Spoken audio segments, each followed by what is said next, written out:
International affairs విషయానికి వస్తే పాకిస్తాన్ బెలూచిస్తాన్ల మధ్య ఉద్రిక్తతలు పీక్స్ కి చేరుకున్నాయి. బెలూచిస్తాన్ అనేది టెక్నికల్ గా చూసుకుంటే ఒక సెపరేట్ దేశం, పాకిస్తాన్ నుంచి సెపరేట్ గా ఉన్న ఒక ప్రాంతం, ప్రావిన్స్. కానీ అంటే వాళ్ళు ఏమంటారు అంటే మాది ప్రత్యేక దేశము అని చెప్పి వాళ్ళు గుర్తించాలి అని చెప్పి ప్రపంచ దేశాలను అడుగుతూ ఉన్నారు కూడా. భారత్ అయితే ఇప్పటి వరకు గుర్తించలేదు బెలూచిస్తాన్ని. బెలూచిస్తాన్ కోసం పోరాటం చేస్తాము అని చెప్పి గతంలో మన నేతలు చెప్పారు. అజిత్ దోవల్ కూడా బెలూచిస్తాన్ విషయంలో చాలా యాక్టివ్ గా ఉన్నారు అనే వార్తలు కూడా వచ్చాయి. పాకిస్తాన్ నియంత్రణ నుంచి, ఆ పాలన నుంచి తప్పుకోవాలి అని చెప్పి బెలూచ్లు గత కొన్ని దశాబ్దాలుగా పోరాడుతూ ఉన్నారు. గతంలో అంటే ఒక 5-6 నెలల క్రితం కూడా మనం చూసాం సతీష్ గారు, ఒక ట్రైన్ ని బెలూచిస్తాన్ లిబరేషన్ ఆర్మీ మొత్తం కబ్జా చేసేసి చాలా పెద్ద సెన్సేషన్ అయిపోయింది. అప్పుడు వాళ్ళు బెలూచ్లు పోరాటం ఏ రకంగా ఉంటుంది అనేది ప్రపంచ దేశాలకు తెలిసి వచ్చిన విషయం. తాజాగా చూసుకుంటే పాకిస్తాన్ కోస్ట్ గార్డ్ శిబిరంపై బెలూచిస్తాన్ లిబరేషన్ ఆర్మీ దాడి చేసింది. పాకిస్తాన్ కి ఇది కోలుకోలేని దెబ్బ. 30 మంది భద్రతా సిబ్బంది చనిపోయారు. సో ఏంటి ఈ పాకిస్తాన్ బెలూచిస్తాన్ల మధ్య ఏం జరుగుతోంది? రైట్, యాక్చువల్ గా ఈ బెలూచిస్తాన్ లో దశాబ్దాలుగా వేర్పాటువాద ఉద్యమం జరుగుతుంది మీరు అన్నట్టు. స్పెసిఫిక్ గా వాళ్ళు ఏంటి కోరుకుంటున్నారంటే అక్కడున్న సహజ వనరులపై తమకే రైట్ ఉండాలనేది ఫస్ట్ది. రాజకీయంగా తమను పక్కన పెడుతున్నారు అంటూ పలు బలూచ్ సంస్థలు ఈ స్వతంత్ర దేశం కోసం సాయుధ పోరాటం చేస్తున్నారు. అంటే బలూచిస్తాన్ అని ఒక దేశం ఇవ్వాలి, మాకు ఒక మమ్మల్ని గుర్తించాలి, మమ్మల్ని ఒక దేశంగా గుర్తించాలి అనేది వాళ్ళ ఇష్యూ.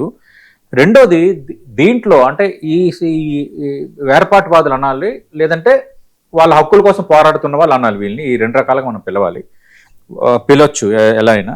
అయితే ఇప్పుడు ఏంటంటే ఇందులో అత్యంత చురుగ్గా ఉంది బలూచ్ లిబరేషన్ ఆర్మీ. ఈ బలూచ్ లిబరేషన్ ఆర్మీని పాకిస్తాన్తో పాటు అమెరికా, బ్రిటన్లో ఉన్న దేశాలు కూడా ఒక ఉగ్రవాద సంస్థగా దీన్ని గుర్తించాయి.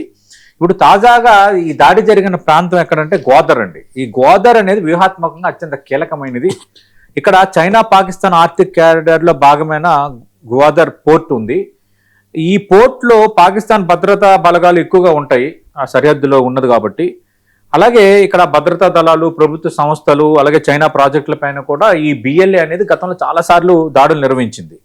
కానీ ఇప్పుడు లేటెస్ట్ గా ఈ తాజా ఆత్మాహుతి దాడితో బలూచిస్తాన్లో భద్రతా పరిస్థితులపై ఆందోళనలు అయితే కొంత పెరిగాయి. ఇప్పుడు బిఎల్ఏ ప్రకటించిన మృతుల సంఖ్య మనం చూస్తే అధికారికంగా ధృవీకరణ లేకపోయినా పాకిస్తాన్కి అయితే ఇది గట్టి దెబ్బ. 30 మందికి పైగా భద్రతా బలగాల్లో 30 మందికి పైగా సైనికులు మరణించారంటున్నారు. అలాగే కొంత ఈ ఆత్మహత్య దాడి జరగటము, కొన్ని కుప్పకూలిన నేపథ్యంలో శిథిరాల కింద కూడా మరికొంతమంది ఉండొచ్చు అంటున్నారు.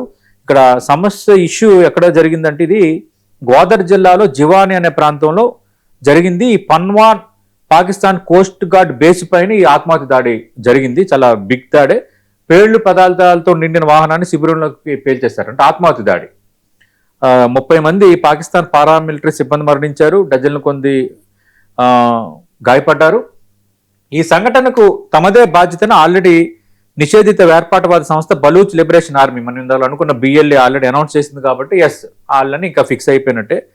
ఈ ప్రాణ నష్టం వివరాలను పాకిస్తాన్ ప్రభుత్వం లేదా సైన్యం ఇప్పటివరకు ధృవీకరించలేదు. ఎందుకు ధృవీకరించారంటే భారీ నష్టం జరిగిందన్నదాన్ని చూపించుకోరు. ఇప్పుడు అటు స్ట్రాటజీస్ పరంగా మన వైపు అలాంటివే జరుగుతాయి. ఎందుకంటే మేము మీరే నష్టపోయామని చూపించడం అనేది అది అంతర్జాతీయంగా మనల్ని వీక్ చేస్తుంది అనేది. కానీ నష్టం అయితే గట్టిగానే జరిగింది. అసలు పాకిస్తాన్ ఇప్పుడు ఎలా ఉందంటే, పాకిస్తాన్లో మనం చూసాం పాక్ ఆక్యుపైడ్ కాశ్మీర్ పిఓకేలో ఎలాంటి ఆందోళన జరుగుతున్నాయో మనం చూసాం. PoK versus Pak, Balochistan versus Pak, Afghanistan Talibans versus Pakistan అంటే ఒకటి. రెండోది పాక్ వర్సెస్ పాక్. ఇంటర్నల్ గా కూడా రకరకాల వేర్పాటువాద ఉద్యమాలు, అక్కడ పాకిస్తాన్లోని కరువు రక్కసి కరాల నృత్యం చేస్తోంది. తర్వాత ఆహార పదార్థాల రేట్లు పెరిగిపోయాయి. తర్వాత ద్రవ్యోల్బణం అత్యంత ఆందోళనకర స్థితిలో ఉంది. అక్కడ ఉపాధి లేదు. రెండోది, మనం ఏం చేసాము, సింధు జలాలకు సంబంధించి కూడా మేము వెనక్కి తగ్గం నిన్న కూడా మనం ప్రకటన చేసాం. ఏ విధంగా చూసుకున్నా ఒక రకంగా ఏకాకైపోయి గందరగోళంలో ఉందండి.